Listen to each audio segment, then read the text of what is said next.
മെല്ലെ വാതിൽ തട്ടി അനുവാദം ചോദിച്ചു. കമിൻ എന്ന് കേട്ടതും മെല്ലെ ഉള്ളിലേക്ക് കയറി. അങ്ങോട്ട് തിരിഞ്ഞിരിക്കുകയായിരുന്നു സിഇഒ. സർ. യെസ് എന്നും പറഞ്ഞ് തിരിഞ്ഞ ആളെ കണ്ട് ഒരു നിമിഷം അവൾ തറഞ്ഞു നിന്നുപോയി. വീഴാതിരിക്കും മുന്നിലെ കസരയിൽ മുറുക്കി പിടിച്ചു. കണ്ണിലാകെ ഇറിറ്റു കയറിയിരുന്നു. അപ്പോഴേക്കും ആരെയും ഒരിക്കലും കാണരുതെന്ന് വിചാരിച്ചു. അയാളിതാ മുന്നിൽ. മിഴികൾ അനുസരണക്കേട് കാട്ടാൻ തുടങ്ങിയിരുന്നു. അപ്പോഴേക്ക് മിഴികൾ നിലത്തൂന്ന് നിൽക്കുമ്പോൾ ആരും കാണാതെ നെഞ്ചോട് ചേർത്ത് സൂക്ഷിച്ച താലി അവളുടെ ഉള്ളിൽ ചുട്ടുപൊള്ളിച്ചിരുന്നു. Yes, what you want? അപ്പോഴേക്കും സദാശിവൻ സാർ അങ്ങോട്ടേക്ക് കയറി വന്നിരുന്നു. താഴേക്ക് നോക്കി പെയ്യുന്ന മിഴികളെ നിയന്ത്രിക്കാൻ പാടുപെടുകയായിരുന്നു പാർവണ. സർ, ഇതാണ് ആ കുട്ടി പാർവണ. ഇന്നലെ ലീവായിരുന്ന. ആ യെസ്, കാര്യം ആരോടും ലീവായിരുതെന്ന് പറഞ്ഞെങ്കിലും ഈ മാഡം ലീവ് എടുത്തു. മാനേജ്മെന്റ് തീരുമാനങ്ങൾ മാഡം അനുസരിക്കില്ല. അപ്പോൾ പിന്നെ ഈ കസേരയിലോട്ടങ്ങ് പിടിച്ചിരുത്തരുതോ? ഇനി തീരുമാനങ്ങളെല്ലാം മാഡം എടുക്കും, നമുക്ക് അനുസരിക്കാം. എന്താ മിസ്റ്റർ സദാശിവൻ സർ? അയാൾ മിഴിച്ച് ധ്രുവിനെ നോക്കി നിന്നു. ഇന്നലെ സൗമ്യനായ ആളുടെ ഭാവപ്പകർച്ച നോക്കിക്കാണുകയായിരുന്നു അയാൾ. എന്താ വേണ്ടെന്ന് വെച്ചാൽ? സദാശിവൻ തലതാഴ്ത്തി നിൽക്കുന്ന പാർവണയെ ഒന്ന് നോക്കി പറഞ്ഞു. സദാശിവൻ പോയിക്കോളൂ, ഞാനൊന്ന് ആലോചിക്കട്ടെ. സർ. സദാശിവൻ പോയതും അറ്റൻഡൻസ് രജിസ്റ്റർ എടുത്തു വെച്ചു ധ്രുവ്. മിസ് പാർവണയുടെ കണ്ടവന്മാരുടെ കൂടെയൊക്കെ കിടന്നവരൊക്കെ ഇപ്പോഴും മിസ്സോ? ശ്രീയേട്ട പ്ലീസ്. ഹൃദയം വല്ലാണ്ട് മുറിപ്പെട്ടപ്പോൾ യാചനയുടെ ആ പെണ്ണിന്റെ നാവിൽ നിന്ന് അറിയാതെ ആ വാക്കുകൾ പുറത്തു വന്നു. I am your CEO, call me sir. Sorry sir. ഓരോ ശബ്ദവും പുറത്തേക്ക് ഏറെ ശ്രമപ്പെട്ടാണ് എത്തിയത്. Don't waste my time. Sign ചെയ്തിട്ട് പോടി.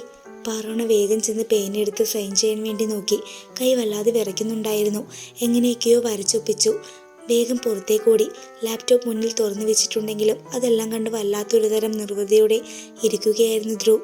അവൾ പോയപ്പോൾ ആ ചുണ്ടിൽ ഗൂഢമായ ഒരു ചിരി വന്നിരുന്നു. ഒപ്പം അവളോടുള്ള അവജ്ഞയും. പാറു നേരെ പോയത് വാഷ്റൂമിലേക്കായിരുന്നു. ജിനി അത് കണ്ട് പേടിച്ചുപോയി. ജോലിക്ക് ഇനി വരണ്ടെന്ന് പറഞ്ഞു കാണുമെന്നവർ ഓർത്തു. വേഗം പാർവണ്ടയുടെ പുറകെ വാഷ്റൂമിലേക്ക് പോയി. പാറു ബാത്റൂമിൽ കയറി വാതിലടച്ചു. ഏറെ നേരം കരഞ്ഞു. ശബ്ദം പുറത്ത് കേൾക്കാതിരിക്കാനായി സാരിത്തലപ്പിൽ വാപൊത്തി പിടിച്ചിരുന്നു. കഴുത്തിൽ കിടക്കുന്ന താലിയെടുത്തവൾ മുറുകെ പിടിച്ചു.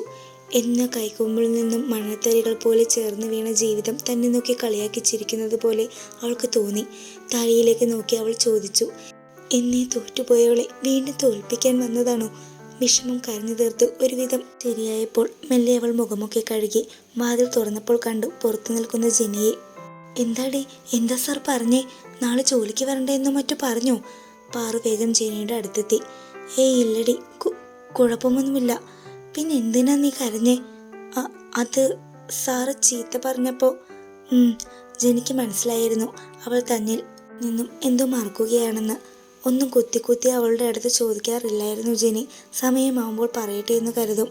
അല്ലെങ്കിൽ കുഞ്ഞിന്റെ അച്ഛനായിരുന്ന അവളോട് പണ്ടേ ചികഞ്ഞറിഞ്ഞേനെ. മങ്ങോടുമണിയിലെ അഗ്നിദത്തൻ നമ്പൂതിരിപ്പാടിന്റെയും ലത അന്തർജനത്തിന്റെയും ഏക മകൾ. ജിനിയുടെ അമ്മച്ചിയുടെ വീട് അവരുടെ ഇല്ലത്തിനടുത്തായിരുന്നു. തലമുറകളായി അവിടുത്തെ ആശ്രിതരായിരുന്നു ജിനിയുടെ അമ്മാച്ചനും അവരുടെ പൂർവികരും. അപ്പന്റെ വീട്ടിൽ നിന്ന് അമ്മച്ചിയുടെ വീട്ടിലെത്തുമ്പോൾ അമ്മാമ്മച്ചിയുടെ വിരൽത്തുമ്പിൽ തൂങ്ങിയില്ലെത്താറുണ്ട്. ഐശ്വര്യം കളിയാടിയിരുന്ന ആ തറവാട്ടിൽ നിലവിളക്കിനേക്കാൾ ശോഭയിൽ കത്തി നിന്നവരായിരുന്നു അഗ്നിദത്തൻ, ലത ദമ്പതിമാർ. ദാനശീലർ, വിനയം കൊണ്ട് മറ്റുള്ളവർ ഹൃദയം കീഴടക്കുന്നവർ. അന്ന് തനിക്ക് കിട്ടിയ കൂട്ടായിരുന്നു അവരുടെ പൊന്നോമന പാർവണ എന്ന പാറു. യാതൊരു സങ്കോചവും കൂടാതെ ജോലിക്കാരന്റെ പേരക്കിടാവെന്ന് പോലും നോക്കാതെ തനിക്ക് നേരെ നീട്ടിയിരുന്ന അവളുടെ കളിപ്പാട്ടങ്ങൾ കൗതുകത്തോടെ താൻ സ്വീകരിച്ചിട്ടുണ്ട്. പിന്നെ എല്ലാം താറുമാറിയത് പെട്ടെന്നായിരുന്നു. പാറു 8ൽ പഠിക്കുമ്പോൾ മാറാരോഗം വന്ന് അമ്മയെ നഷ്ടപ്പെട്ടു. അവിടെ മുതൽ ആ തറവാട് നശിച്ചു തുടങ്ങി. പിന്നെ ഒന്നിനെ ശ്രദ്ധിക്കാതിരുന്ന അഗ്നിദത്തന്റെ സ്വത്ത് മുഴുവൻ അനിയൻ തട്ടിയെടുത്തു. മനം നൊന്ന് ഒരു മുഴം കയറിലെല്ലാം അവസാനിപ്പിക്കുമ്പോൾ ഒറ്റപ്പെടേണ്ട മകളുടെ മുഖം മറന്നിട്ടുണ്ടാവണം. രാജകുമാരി ആയവൾ അടുക്കളക്കാരിയായി. പാവം തോന്നി. പാർവണ്ണയുടെ അമ്മാവൻ അവരുടെ ഇല്ലത്തേക്ക് വിളിച്ചു കൊണ്ടുവന്നു. അമ്മായിയുടെ കുത്തുവാക്കുകൾക്കിടയിലും അവിടെ അമ്മൂമ്മ അവൾക്ക് ആശ്വാസമായി. എങ്ങനെയോ ബികോം പാസ്സായി. ഈ സമയത്തെല്ലാം ജിനിയും പാറുവും അവരുടെ സുഹൃത്ബന്ധം നിലനിർത്തി പോന്നിരുന്നു. എത്രയോ തവണ ജിനി അവളെ ക്ഷണിച്ചതാ അവളുടെ കൂടെ ചെന്ന് നിൽക്കാൻ. ജിനിക്കും അപ്പച്ചൻ്റെ മരണശേഷം അന്നമ്മച്ചയെടുത്തി എന്ന് അവൾ വിളിക്കുന്ന അപ്പച്ചൻ്റെ പെങ്ങൾ മാത്രമേ ഉണ്ടായിരുന്നുള്ളൂ. അപ്പച്ചൻ്റെ മരണശേഷം പുതിയ ഭർത്താവിനൊപ്പം കുടുംബം നയിക്കുന്ന അവളുടെ അമ്മച്ചിയെ എന്നെ അവൾ വെറുത്തിരുന്നു. എന്നാൽ പാറു സ്നേഹപൂർവ്വം അവളുടെ ക്ഷണം നിരസിച്ചു. ഒരിക്കൽ മാത്രം അവൾ വിളിച്ചു ചോദിച്ചു, ജെനി, ഞാൻ നിന്റെ അടുത്തേക്ക് വന്നോട്ടെ എന്ന്. 100 വട്ടം സമ്മതമായിരുന്നു ജെനിക്ക്. അവിടെ എത്തിയപ്പോൾ മാത്രമാണ് അവൾ പറഞ്ഞത് അവളുടെ ഉദരത്തിൽ വളരുന്ന ജീവന്റെ തുടിപ്പിനെ പറ്റി. മറ്റൊന്നും പറഞ്ഞില്ല ജെനി. നിന്റെ എല്ലാം എനിക്ക് പ്രിയപ്പെട്ടതാ പാറു, നിന്റേതാണെങ്കിൽ ഈ കുഞ്ഞു പോലും എന്നതൊഴിച്ച്. അതിൻ്റെ വിത്തും വേരും ചെയ്യാനും മെനക്കെട്ടില്ല. അന്നു മുതൽ അവൾക്ക് പാർവണ അവിടെയുണ്ട്. അവരിൽ ഒരാളെ. പ്രസവം വരെ ജിനിയെ ബുദ്ധിമുട്ടിക്കാതിരിക്കാനും പ്രസവത്തിന് വക കണ്ടെത്താനും ദൂരെ ഒരു കമ്പനിയിൽ പോയിരുന്നു പാറു. പിന്നെ പ്രസവം കഴിഞ്ഞാണ് ജിനിയുടെ കമ്പനിയിൽ വേക്കൻസി വന്നതും അവിടെ കയറിയതും. കുഞ്ഞുള്ള കാര്യം അവിടെ ആരും അറിയണ്ടെന്ന് ജിനി തന്നെയാണ് പറഞ്ഞത്. അവൾക്കറിയാമായിരുന്നു ഇല്ലെങ്കിൽ പാർവണ നേരിടേണ്ടി വരുന്ന ചോദ്യങ്ങൾ. ജെനിഫർ സിസ്റ്റർ വാഷ്റൂമിൽ സ്വപ്നം കാണുവാണോ എന്ന HR-ലെ രാജീവിന്റെ ചോദ്യമാണ് ജിനിയെ സ്ഥലകാല ബോധത്തിലേക്ക് കൊണ്ടുവന്നത്. അപ്പോഴാണ് അവൾക്ക് മനസ്സിലായത് താൻ പാറു പോയി കഴിഞ്ഞും അവളെപ്പറ്റി ഓർത്ത് അവിടെ തന്നെ തറഞ്ഞു നിൽപ്പാണെന്ന്. സ്വയം നിയന്ത്രിച്ച് ജോലിയിൽ ശ്രദ്ധിക്കാൻ ശ്രമിക്കുകയായിരുന്നു പാർവണ. പെട്ടെന്നാണ് സിയുടെ ക്യാബിനിലേക്ക് കയറിപ്പോകുന്നവളെ അവ്യക്തമായി കണ്ടത്. ഗായത്രി എന്ന് പാർവണയുടെ ചുണ്ടുകൾ അറിയാതെ മന്ത്രിച്ചു. അവൾ തന്നെ കാണാതിരിക്കാൻ പരമാവധി ശ്രമിച്ചു. കമ്പ്യൂട്ടറിന് പുറകിലിരുന്ന അവളെ കടന്ന് ഗായത്രി സിയുടെ ക്യാബിനിലെത്തി. പെട്ടെന്നാണ് എക്സ്റ്റൻഷൻ ഫോൺ റിംഗ് ചെയ്തത്. സദാശിവൻ സാറാണെന്ന് എടുത്തപ്പോൾ മനസ്സിലായി.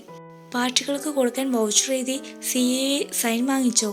ഇത്തിരി ദേഷ്യത്തോടെ തന്നെയായിരുന്നു സദാശിവൻ സാർ സംസാരിച്ചത്. സാർ, മാഡത്തിന് അസൗകര്യമാണെങ്കിൽ അസിസ്റ്റന്റിനെ വിടാം. വേണ്ട സാർ, ഞാൻ ഇപ്പോൾ ശരിയാക്കാം. പിന്നെയും അയാളുടെ റൂമിലേക്ക് പോകണമെന്ന് ആലോചിച്ചപ്പോൾ അവളുടെ ഉള്ളിലൂടെ ഒരു കൊള്ളിയാൻ മിന്നി. വേറെ വഴിയില്ല, താൻ തീർത്തും നിസ്സഹായയാണ് എന്ന് ആ പെണ്ണിന് ബോധ്യമുണ്ടായിരുന്നു. മെല്ലെ വൗച്ചർ എഴുതി CEO എന്ന് എഴുതിയ ക്യാബിൻ ലക്ഷ്യമാക്കി നടന്നു.